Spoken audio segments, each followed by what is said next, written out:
everybody. I hope you can all hear me. My name is Tricia Thompson and I'm the Head of Grants and Funding at Carers Trust, and I've been working with the Children's Society and the Carers Trust team on the Making a Step Change programme. Welcome to our fifth webinar. And this webinar, as you would have seen, is on impact measurement tools and demonstrating outcomes. What I plan to do is to talk you through some of the impact measurement tools that young carers services particularly have been telling Carers Trust and the Children's Society that they find really useful. And then I think there I'll stop for some questions and we can have an open discussion about your experiences of using the tools, and also if you've got any further questions that haven't been submitted before. And then what I want to do is take you through a recent cost-benefit analysis that Carers Trust has commissioned NEF Consulting to develop, and that is specifically for measuring the impact and outcomes for young adult carers. And then also I wanted to talk you through the social return on investment tool that's been developed by the Fletcher Associates, specifically looking at how can statutory sector organisations and the voluntary sector, how can they work together and measure the impact of that joint working. I anticipate that this will take approximately about 45 minutes in total, so that should leave us some time at the end to have a good amount of discussion. My colleague Fraser Cook is also online and he's going to be in charge of the slides, so if every now and then I say next slide please, I'm talking to Fraser, but also it gives you an indication of moving through the slides for those of you that are joining online or reading through the slides. If at any time you have any questions or you drop out or for any reason you can't hear anything, there is a bubble icon at the bottom left of your screens. If you type in a message there, either Fraser or myself will see that message and we can help you get back into the webinar. I will get started then. So in terms of, Fraser, next slide please. In terms of what we plan to do today, it's like I said, so to provide you with some information on the different impact measurement tools, also for us to have a discussion on the importance of measuring, tracking or evidencing changes for young carers and their families, and then also, like I said, an introduction to a bespoke social return on investment tool that was developed by Fletcher Associates. So getting started on the impact measurement tools. So next slide please, Fraser. What I wanted to do was talk you through Carers Star initially. So I'm not sure how many of you would have already seen Carers Star. It's something that Carers Trust developed alongside Triangle, who are the owners of the stars, of the outcome stars anyway. So Carers Star, this has been specifically developed for work with carers. When we piloted this, it was piloted with young carers from age of 8 up to carers aged 108. It definitely will be down to a service to decide whether Carers Star is a useful tool for them. So next slide please, Fraser. So as I said, Carers Star was developed during 2013. Sorry, next slide, Fraser, please. Thanks. So Carers Star developed during 2013, and as I said, it was piloted with 573 carers and 25 of Carers Trust's network partners who are carers organisations across the UK. A really positive outcome from that pilot was that both carers and workers were really positive about the STAR and how it helped them to track the impact that the interventions were having on their life. So the statistic there of 75% of carers agreed that they enjoyed completing the STAR with their worker. The fact that carers found it to be a useful tool and actually an enjoyment, that's really positive, because I think we all know that carers and the people that they care for are often asked to fill in so many different bits of paper. So the fact that they 75% said that they enjoyed completing the STAR is really positive. I think another key statistic on that slide is around the fact that 98% of the workers sought carers STAR described their service users position well. So actually what we're seeing there is that there is a dual agreement of the positivity and the usefulness of carers STAR in tracking the impacts of work with carers, but also the position that carers are at different stages of that support. And the final statistic on there, the last bullet point, is around 73% of workers agreeing that the scale descriptions help them to understand where to focus next with their service users. So actually for Carer Star, it definitely is a action planning, forward thinking tool. It isn't about staying still. It definitely is around, this is where you are now and where do you want to be next, and that has definitely been something that carers and workers have found really useful. So next slide please, Fraser. This slide shows you the family of stars into which Carer Star is going into. Of the stars that are listed here, the Carer Services have told us that they've also found it really useful to sometimes use Family Star and Family Star Plus with the families of young carers, and that includes the people that they care for. Older Person Star has also been useful for those working with older people, and My Star for children and Young Person Star. If you're not a young carer service, or if you're a youth service which also provides support to young carers, those stars can help you track your interventions across the whole spectrum of a young person's life, into which caring may be one of them. Next slide please, Fraser. So this slide shows you what the star looks like. It's this slide shows you what the star looks like when a carer has completed it at least twice. So the inner colour, which is the blue one, but the inner shape, that is where a carer was when they first joined the service, and then the outer shape is where the carer was at the point that the worker and the carer reviewed. So actually the shapes itself, they do correlate to numbers, but those shapes do demonstrate the impact that a service has had on the different spokes and the areas of the carer's life. Next slide please, Fraser.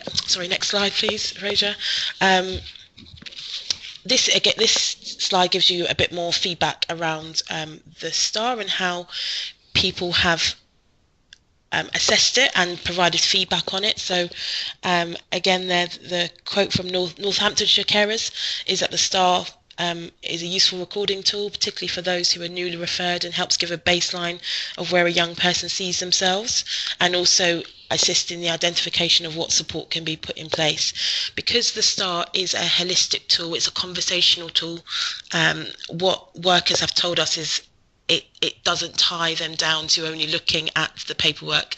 What it does, it enables a natural conversation to happen, and then for that conversation to be mapped onto the STAR. The other quote here from Cornwall Carer Service was that they found using the STAR to be a really positive experience, and in this case the young adult carers responded that they liked the STAR and it helped them see their progress. Like I said, the STAR is it's a moving tool. It definitely is an action focused tool, and it definitely is around tracking not only the impact of the intervention but also the impact of a carer, and in these cases a young carer, engaging in their lives and engaging in the action. And some of that engagement may be around asking the young carer service or another service to help them, but the fact would be that the carer has made that decision to ask for that support and really can feel empowered from it. So Fraser, next slide please. So this slide really shows you the three prongs in which outcome stars in general are trying to trying to address, and they want to provide meaningful outcomes information. They want to empower service users, so in our cases carers and young carers, and support them in making changes. But also what it does is promote a consistent, holistic and asset-based approach to key work. So it really is about focusing on the positive, and looking at the carer's life as a whole, and enabling services to do that consistently across the piece. So that's what I was going to say about Carer Star. If we move on to the next slide, we can talk about the Manual for Measures. And the Manual for Measures, this was developed alongside Young Carers International in 2009. In 2009, it was accompanied by a programme that was completed by what was then called the Princess Royal Trust for Carers, and Saul Becker and Fiona Becker and Stephen Joseph, and it was really about promoting the use of the tools that are within the Manual for Measures. We'll go through those tools in a second. It's important to note from the outset that these tools have been designed to be used with young carers aged up to 18. However, since 2009, what young carers have been telling us is that the questions and the tools within this feel appropriate up to the age of 16. There are some questions in there which the young carers felt weren't appropriate to ask them, and therefore measure the impact of their caring role, because they saw that as being tasks that would be appropriate for a young adult to do. So for instance, tidying up their room and doing the dishes. They didn't feel that this was any reflection on their caring role, more about their being a young adult within a household. So moving on to the next slide, I wanted to talk you through two of the tools which are primarily used within the Manual for Measures. So we've got the MACA YC18. So this is an 18-item questionnaire, and this tool is specifically used to provide an indication of the amount of caring that's being undertaken by young carers. The questions that are asked, they're definitely about tasks that young carers are doing, and they can be split into six subsections, which include physical caring, emotional caring, manual handling, tasks around caring, and some parental responsibilities that a young carer may be having to undertake. The questions, they're very simple. They're asking a young carer to answer whether they never have to do those tasks, whether they have to do those tasks some of the time, or whether they have to do those tasks a lot of the time. It is a very simple tool. All of the tools that are found within the Manual for Measures are statistically validated. So the Saul Becker, Fiona Becker and Stephen Joseph are very clear that the questions that are in the tool should be asked in the same order. The wording shouldn't be adapted, because if they are, it does lessen the validation of the tool itself. When I talked about the six subsections in which the MACA YC18 can be divided up to, those 6 subsections are widened out further in the 42-item questionnaire. So actually, if you were working with a young carer where you could see that they weren't doing very much physical caring tasks, but they were doing quite a lot of emotional caring tasks, what you can do is to really drill down to that by going into that subsection in the 42-item questionnaire, and it enables you to examine those subscales in more detail. So going on to the next slide, we've got the PANOC YC20.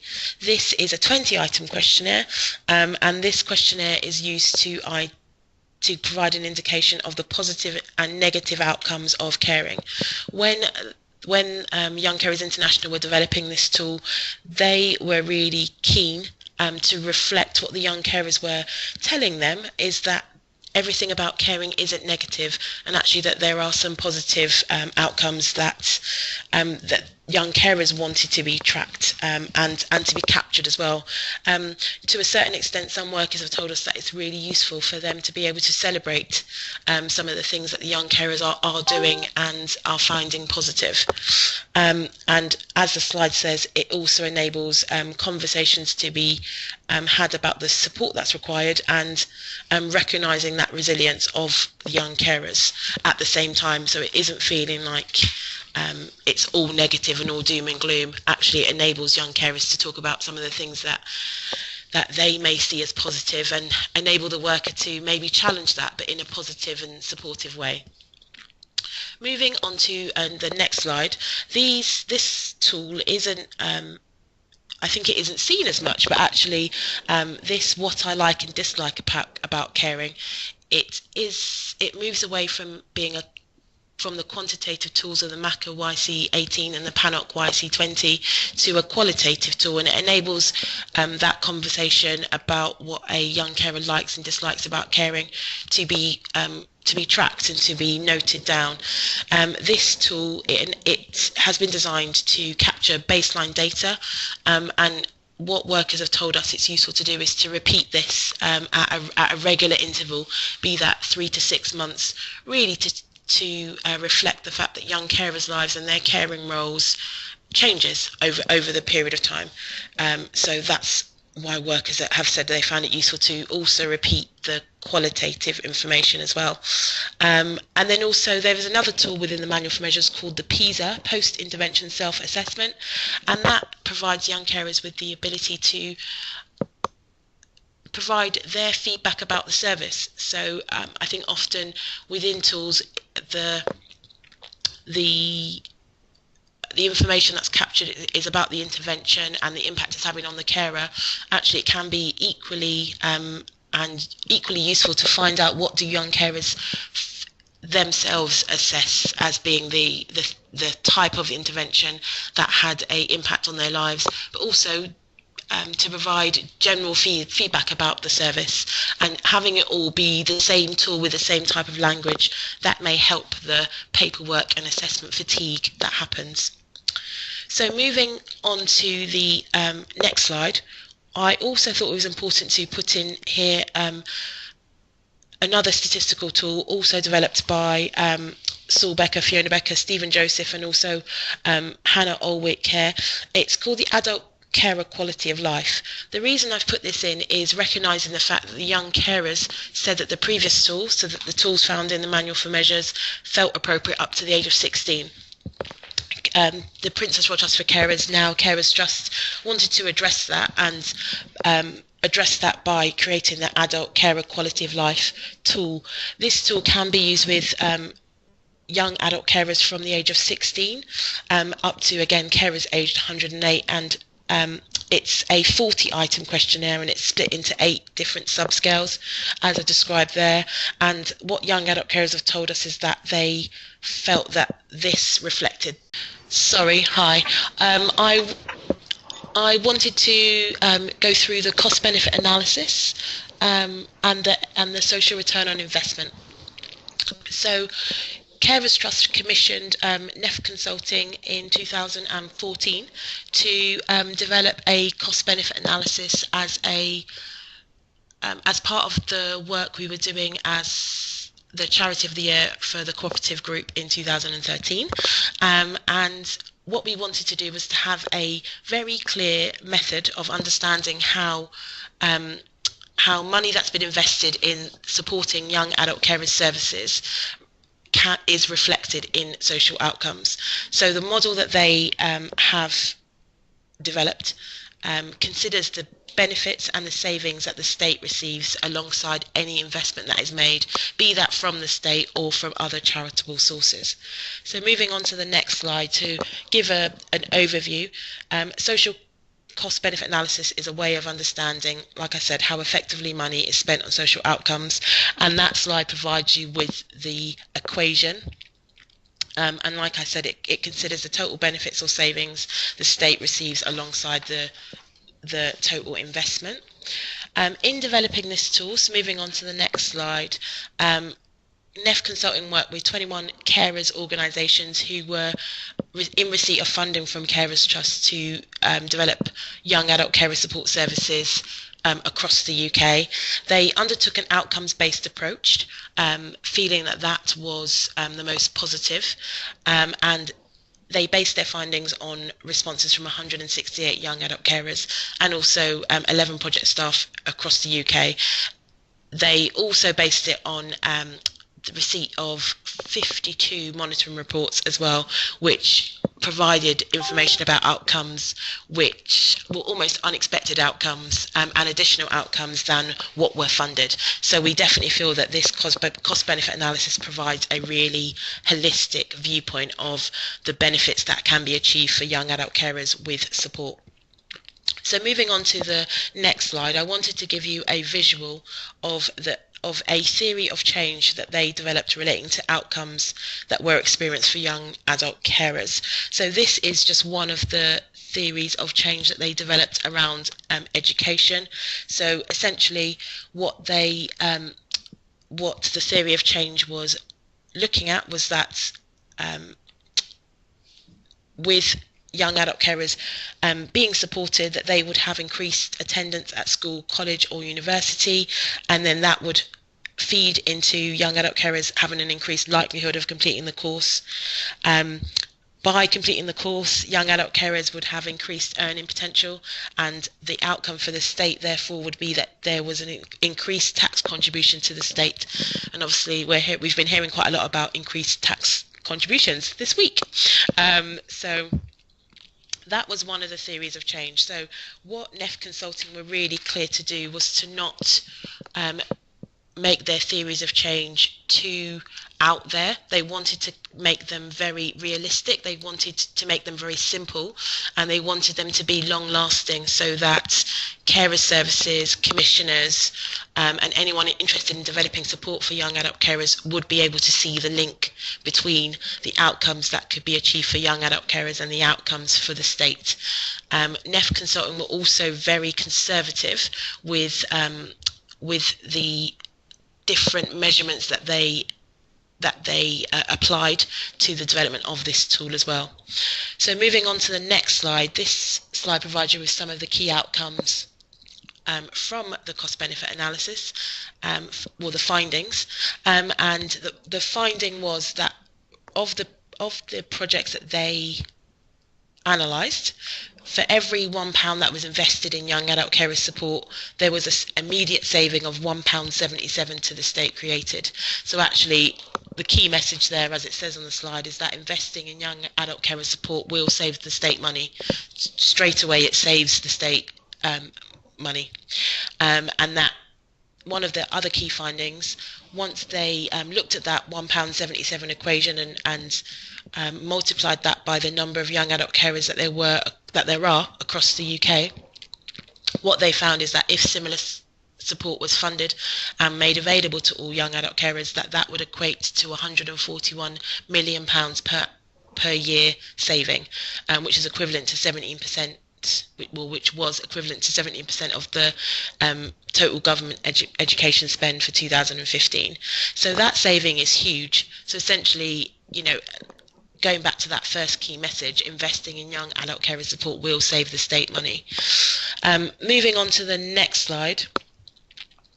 This slide really provides you with the overview really of why Carers Trust and the carers organisations that we work with thought it was really important to develop a cost-benefit analysis, and it really was around providing carers organisations a financial model in which to articulate the benefits and the benefits of young adult carer support.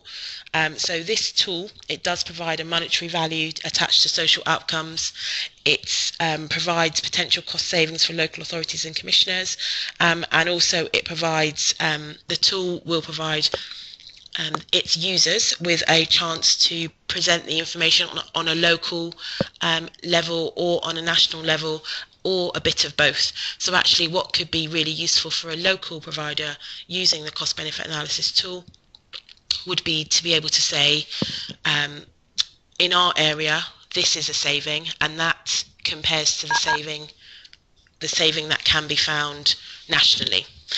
There'll also be the chance, as more and more people are using the tool and sharing their information with Carers Trust, what we hope to do is to build a very local picture, so that different local authority areas will be able to compare themselves with other local authorities that are similar to them, but they aren't necessarily close together. So that is something that we're hoping to develop over the next next few months. So moving on to the next slide, I wanted to talk you through the social return on investment tool that has been developed. So what we've got, it is a toolkit has been developed by Fletcher Associates, and it was developed over the course of 2 funding streams that were provided by Carers Trusts, 2 partnerships consisting of a voluntary sector organisation and a statutory sector team who were working together to provide whole family support to young carers. This toolkit has been designed to be used by people who have no previous experience of SROI, and what I wanted to do was to really walk you through what that toolkit is, so that you can you can see how easy it can be for your different services to be able to be using. I will say from the outset, I was hoping that someone from Fletcher Associates was going to be with us today on this webinar. Unfortunately, she is very unwell and actually on no speaking orders, so that's why she's not here. She has given me some notes, but if there are any questions that you have about, any detailed questions I think about the SROI and how that could be applied to your services following this presentation, please do ask those questions. We are being recorded, so what we can do is definitely pick up any of those questions, and when she is allowed to speak again, I'm sure she will definitely provide us with some answers to your questions, and those will appear on the Making a Step Change WordPress site, which I will give you the address for at the end. So moving on to the next slide, the SROI, it's an approach to understanding and managing the value of managing the value of the social, economic and environmental outcomes that are created by an activity or organisation, and it's based on a set of principles that are applied within a framework. So there's many reasons why SROI might be beneficial to an organisation, and I think a key one for us here is that it really helps an organisation and those around it to understand the concept of social value, and then maximising this social value related to the outcomes that are being provided. There are 2 types of social return on investment, that being evaluative and forecast. So the cost-benefit analysis that I was talking about before, provided by NEF Consulting, that is both evaluative and forecast, because you are able to, with the previous cost benefit analysis, you are able to put in figures into that tool and forecast what the outcomes could be. With this SROI, however, it's an evaluative tool, so it's based on evidence of change that has already been achieved for stakeholders. So actually towards the end of an intervention, you would be able to demonstrate what the social return on investment is. So moving on to the next slide, what I wanted to do was to talk you through the practice of undertaking a social return on investment analysis, and essentially there are 6 stages, and those stages are what we're going to go through in this presentation. So we've got stage 1 is establishing the scope and identifying your key stakeholders, and as it says there, it's really important to have clear boundaries about what your SROI analysis will cover and who will be involved in the process and how. Then we've got your mapping of the outcomes, and this is where you will develop an impact map or a theory of change, alike to what I showed you in the cost-benefit analysis, and that theory of change helps show the relationship between the inputs, the outputs and the outcomes. Then we've got evidencing outcomes and giving them a value. Then we've got establishing impact, and essentially that's having collected the evidence on the outcomes and provided those with a financial value. It's about looking at the aspects of change that would have happened anyway. Again, that's a really key point of an SROI or a cost benefit analysis. It's about not overreaching and saying that your intervention is the only reason why those things have happened.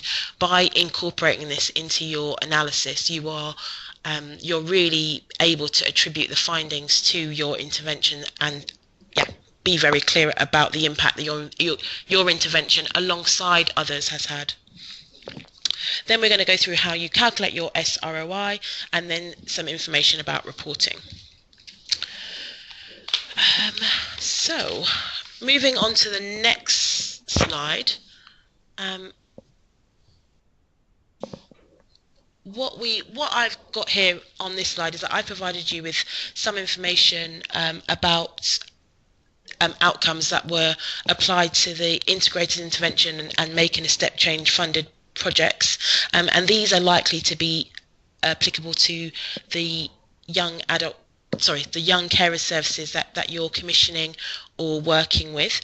So for us, in terms of identifying the appropriate outcomes to be working with within those programs, the outcomes that we included in our SROI analysis included reduction in the level of caring being undertaken, improvement in mental health and well-being, and improvement in family relationships experienced from the viewpoint of the young carer. And then also, because this was a whole family intervention focused project, we also are really keen to look at outcomes that were being achieved for family members. So for family members, we were interested in tracking information about mental health and well-being, any improvements in financial situations, and also improvements in the home environment, all of which we know can affect the young carer and the work that they're being asked to do within the household.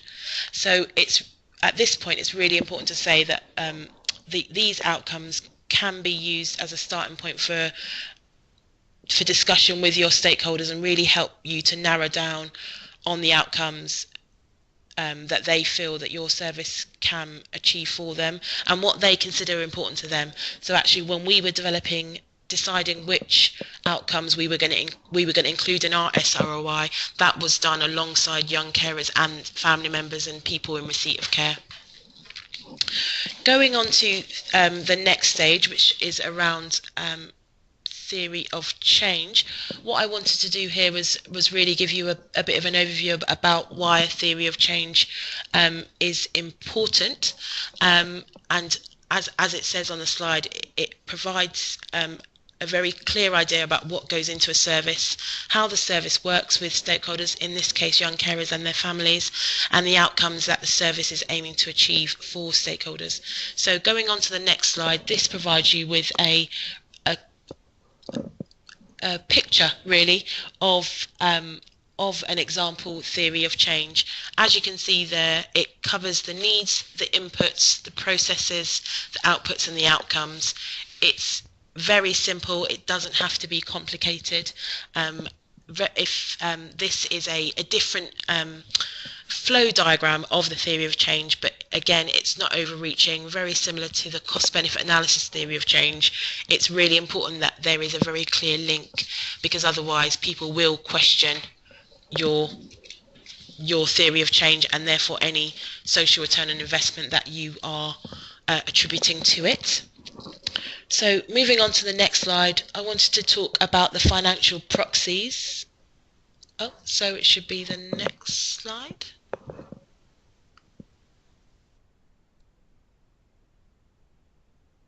So yeah, going on to the financial proxies. These financial proxies are really important. They provide the value of the outcome, and they provide the value of the outcome that has been achieved to be recognised, and they provide a way of adding financial value to a positive change in a person's life, and a change that may not have an identifiable cost or saving in financial terms. So every pound identified in a financial proxy is a pound of social value that's generated for stakeholders, and in this case those stakeholders were young carers and their parents and other family members. And when thinking about financial proxies, it's useful to think of them from the perspective of the stakeholder and on the possibility that the particular outcome may have created in their lives. So some outcomes, including improved mental health or improved parenting skills, those are relatively straightforward to turn into financial proxies, be it with the cost of mental health counselling or the cost of a parenting course. So moving on to the next slide, we've got an example we talk through an example of how you can apply a financial proxy to improved family relationships.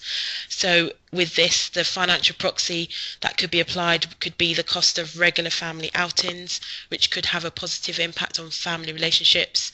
And also there, the reduction in social isolation could be valued by the cost of social outings, which could include trips to the local bowling alley or a meal with friends.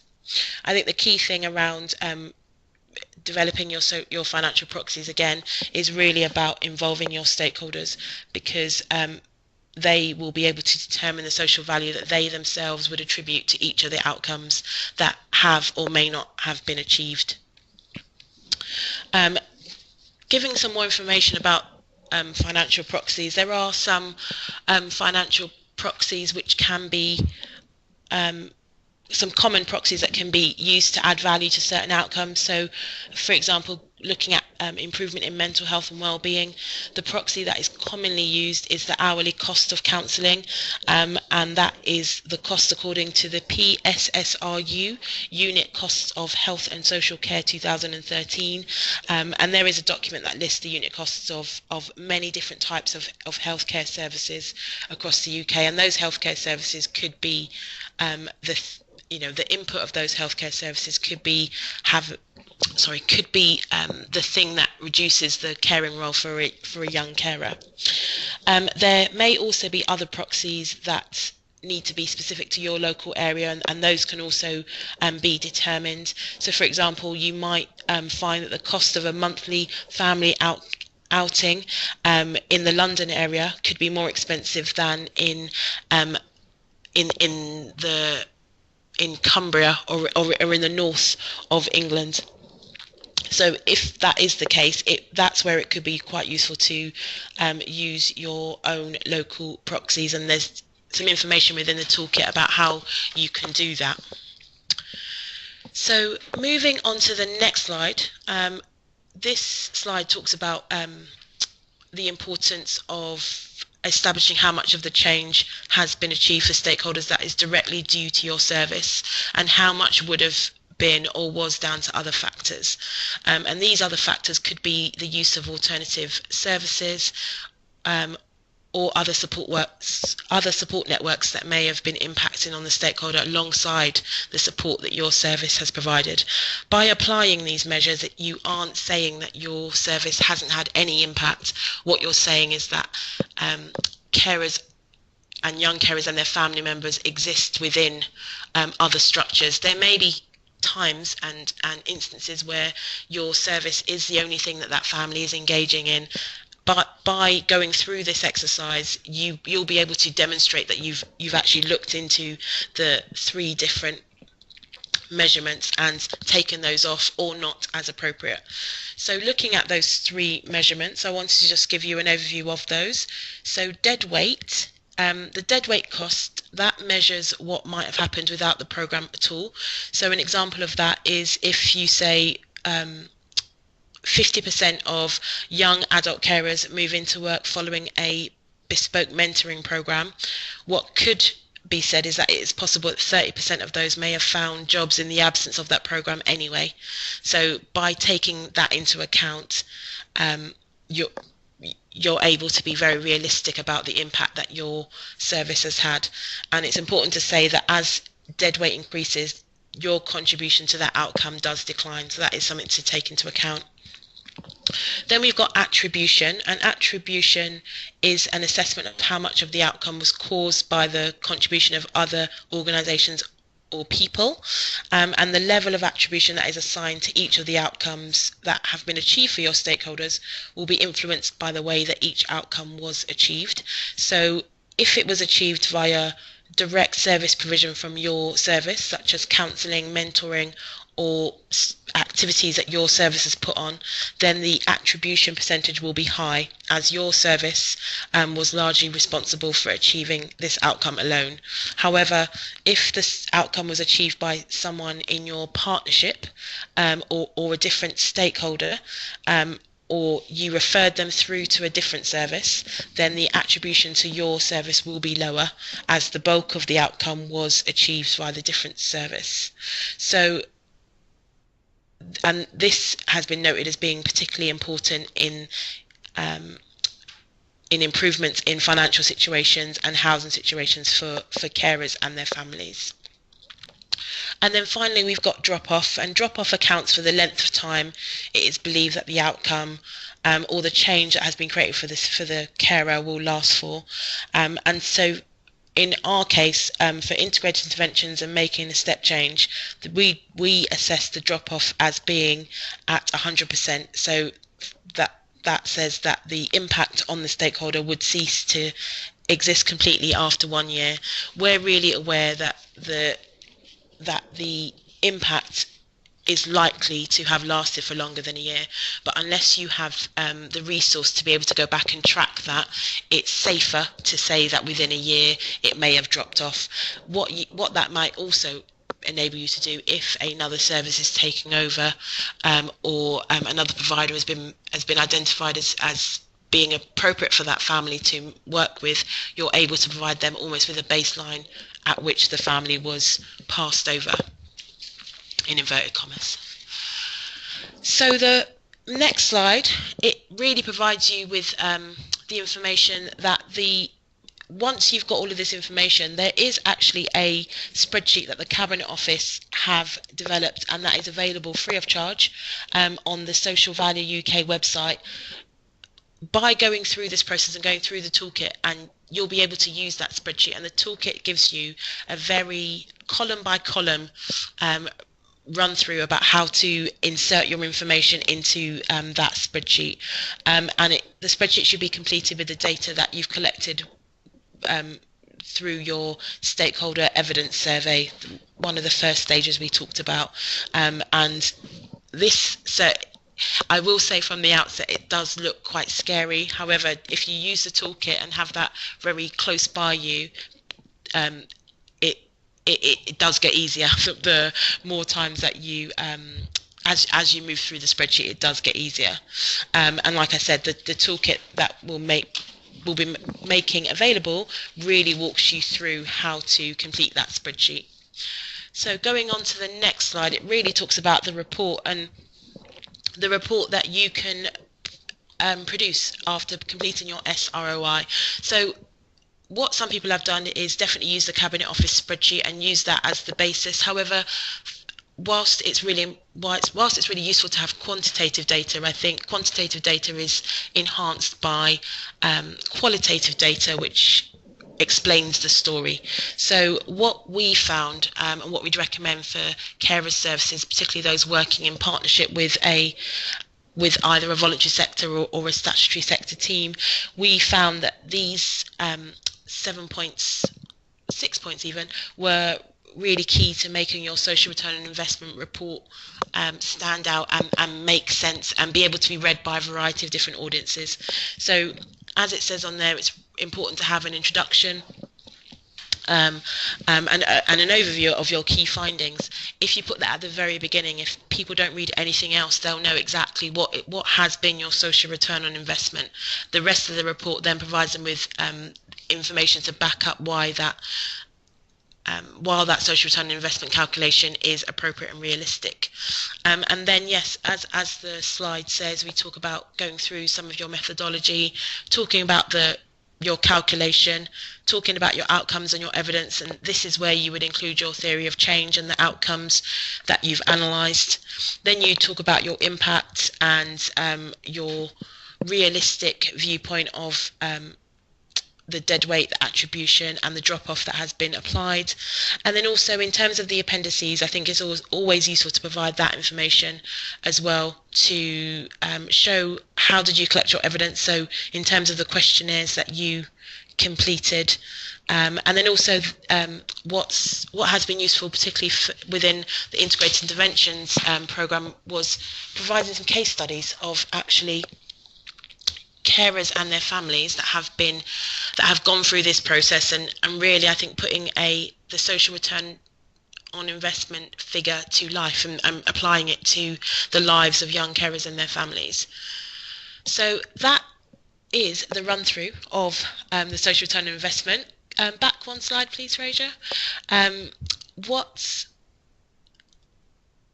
Fraser, can we go back one slide? I just wanted to to provide you with some information about where you can find out more information on all of the impact measurement tools we spoke about, but also the cost benefit analysis and the social return on investment toolkits. So the Carer Star itself is available on outcomestar.org.uk, and you do need a license and training to be able to use Carer Star, and Carers Trust is able to provide that training. So if training on Carer Star was something you were interested in, please do email star@carers.org. The manual for measures and the adult quality of life questionnaires, those are available free of charge on our professionals website, so professionals.carers.org. You can use those tools free of charge, and they're available as PDFs. Carers Trust does also have a number of hard copies of those tools. If you did want some of those tools to be sent to you hard copy to be used, more than happy to send that out to people. And then the cost benefit analysis toolkit and the social return and investment toolkit, those will be available on the same professionals website, and on the Making a Step Change website in April 2016. We're in the final branding stages of both of those reports, so we should be able to, like I say, make those available on the professionals website in April. So then we move on to the final slide to say thank you very much. If there are any questions about anything you've heard today, please do use this time to ask those questions. Yes. Sorry. So do you want the website for the manual for measures and adult quality of life? So it's professionals.carers.org. Professional carers. Sorry, professionals.carers.org. Yes. Right. Thank you. And that website will be where the cost benefit analysis and the social return and investment toolkits will also be found from April. Thank you. So you can essentially, if you go onto that website and use a search tool and type in those words, you'll be able to pick those up. Thank you. Oh, hi, this is Louis from Northamptonshire. Hi. If somebody's done the training for Carer Star, does that automatically give the whole organisation a licence to use it? No, so the training and the licenses are per trainee, because it is a holistic tool and because it is a conversational tool. There are some very specific journey of change wording within the tool itself, and because of that, Triangle are very clear that everyone who uses the tool and has a license to use the tool must attend the training. So that was my long way of saying no. Is it time limited? Does the license last a particular? Well, the license it lasts for 1 year, Right. And the license fee. The license fee for carers, for members of Carers Trust Network, there is one price for that, because that has been something that we've negotiated with Triangle Consulting directly, and we've also received a grant that enables us to provide that license at a cheaper rate. However, if other people who are not members of Carers Trust Network are wanting to have that license, I understand it's £54 per user. Okay, thank you. you. I think, well, I know that your service is a network partner, so what I can do is I can definitely make sure that the information about how much that is for network partners, I can make sure that's sent to you. Thank you. So we've got a question, even a comment. I'm going to read it out from someone who's joining online, and it says that in their local area they have been using MyStar with young carers and found that that's been proving invaluable to challenging social care when they want to close families down and leave young carers in an excessive caring role. Fantastic. That's definitely the feedback that we've been hearing as well. I should say that the training that people have, if you have training in Carer Star, that license does actually also enable you to use Family Star, MyStar, the Children's Star. There's about 10 different stars it enables you to also use within that license. So that, yeah, whilst there is an annual license fee, it does enable you to use a number of the different stars, and I think like this commenter is saying, you can use the different stars for different purposes. That commenter is saying that they found it, you know, really useful to provide a visual but also an action focused voice from the carer and their families about the continued need to support their families, and also I guess the impact that's going to happen if that support is withdrawn. So in the example that's given here on screen about actually young carers will be left or returned to an excessive caring role.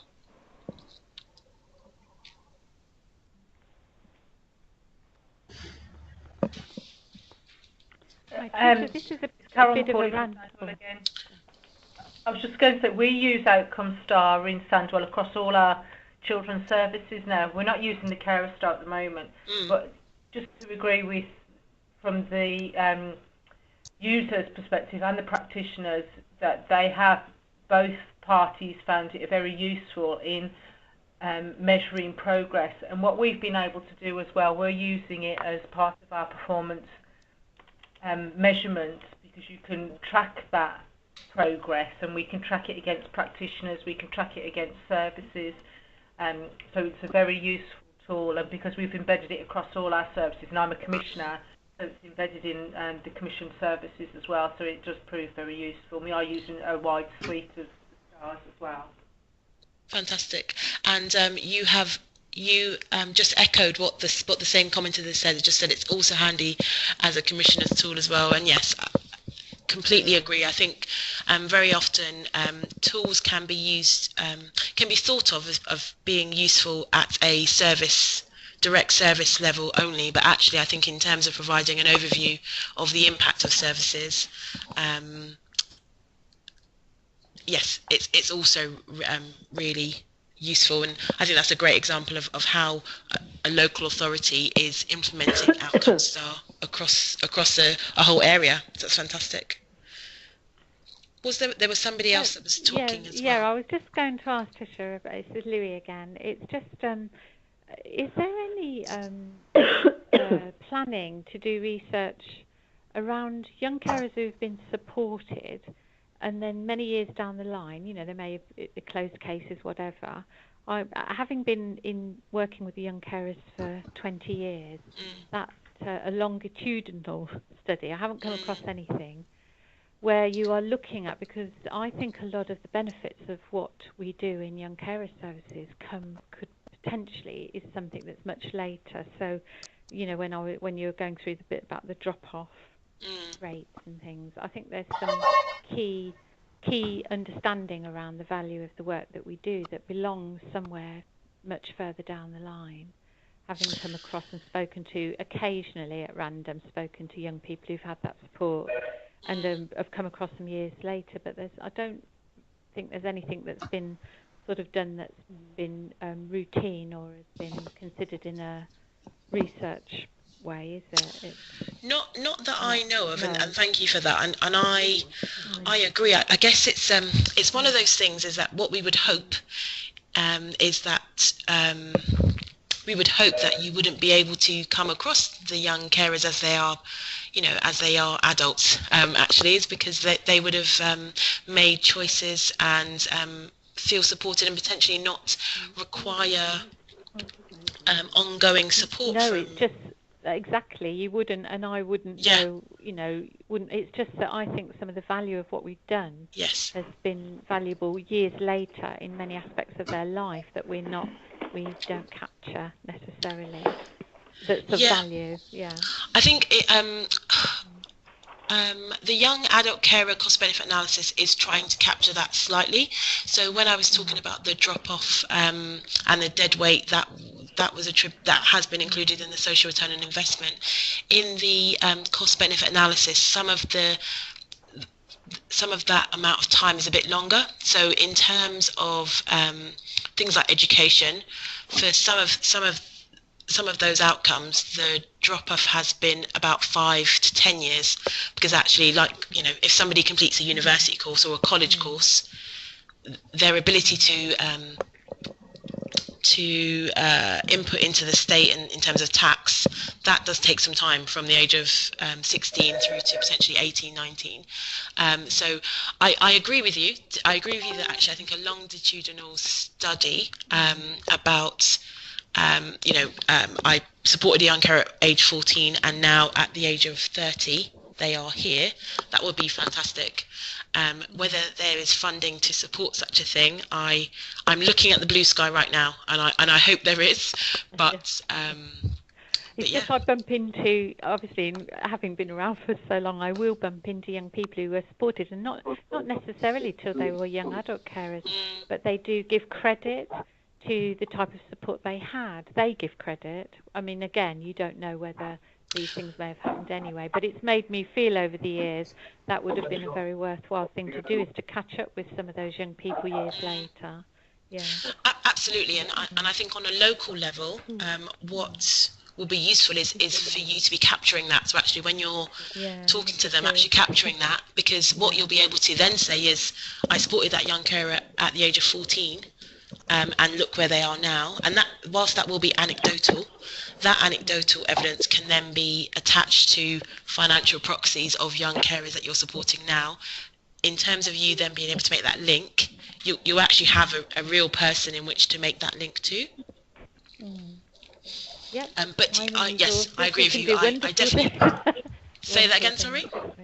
I said with time and resources we could do so much more, I know.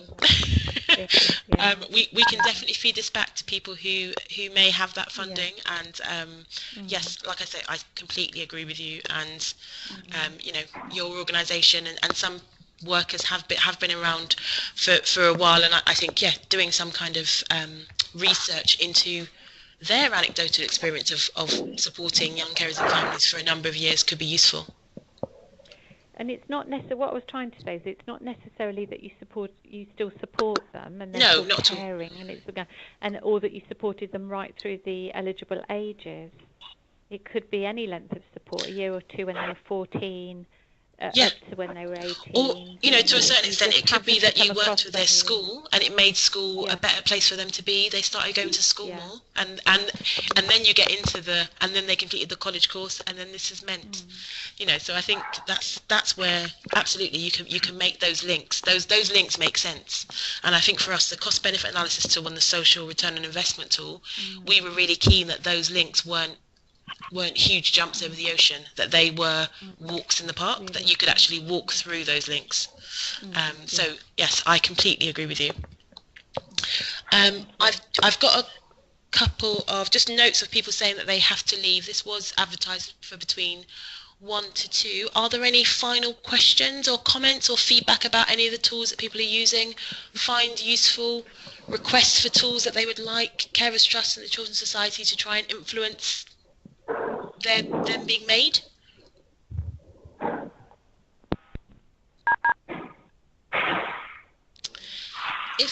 Carol Macaulay from Sandwell again. Hi. So from a commissioning perspective, and I'm in the process of actually writing a cabinet report So being able to do some of that cost benefit analysis, because obviously I'm trying to leverage more money into your carer services as well, especially from wider partners to the local authority. So I think being able to demonstrate some of that with the actual tool, cost benefit analysis tool, will be really useful to leverage some political pressure to partners. Yes. So that's been really useful. Well, I'm very glad that we'll be able to help you in that way. What we can do is definitely, through Make a Step Change, definitely make sure that you're aware as soon as it becomes live and you'll be able to use it. We'll definitely make sure that that's made available to you. And I will say that the toolkits, that they will help you, walk you through how to complete the tool, and it is very simple. I trust you. I can use it, that's what I'm going to say. I'll leave it there. Thank you very much. In that case, I'm going to say thank you so much to everyone for joining our webinar on this Friday morning, Friday afternoon even. That says a lot about what I see as being morning. Thank you very much. It was really useful. Information about the recording, the recording will be available on the Making a Step Change website over the next few weeks. So please do feel free to go back to that. If there are any questions that you have or that haven't been addressed through today, what I will do is make sure that we add those onto the frequently asked questions section on that WordPress site. So definitely look out for those over the next couple of weeks. To that end, I wish everybody a restful Easter when it comes. I hope it can stop over the Easter break for at least those 2 days. And yes, Carers Trust and Children's Society looks forward to speaking to you all soon.